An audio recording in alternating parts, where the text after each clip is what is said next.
Nagpur police आयुक्तालयाच्या गुन्हे शाखा युनिट क्रमांक 1च्या पथकाने तांत्रिक तपास आणि गोपनीय माहितीच्या आधारे घरफोडी आणि वाहन चोरी करणाऱ्या आंतरजिल्हा टोळीचा पर्दाफाश केला आहे।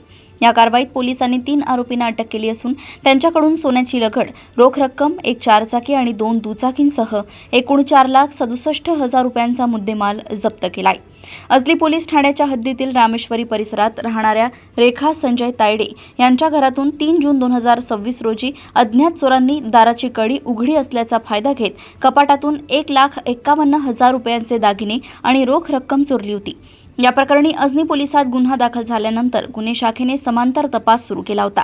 तपासादरम्यान पोलिसांनी हर्ष उर्फ एक्का महेंद्र रामटेके आणि अर्जुन प्रभू सोलंकी यांना ताब्यात घेतले।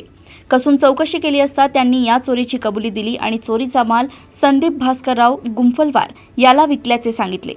पोलिसांनी आरोपींकडून 27 ग्रॅम सोन्याची लगड, 16,000 रुपयांची रोकड आणि गुन्ह्यात वापरलेली शेव्हरलेट क्रूज कार जप्त केली।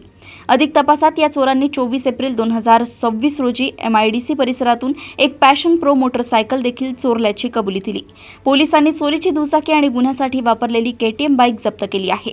पोलीस आयुक्त विश्वास नांगरे पाटील आणि सहपोलीस आयुक्त नवीनचंद्र रेड्डी यांच्या मार्गदर्शनाखाली गुन्हे शाखेचे पोलीस निरीक्षक प्रशांत ठवरे व त्यांच्या पथकाने ही उल्लेखनीय कामगिरी बजावली आहे।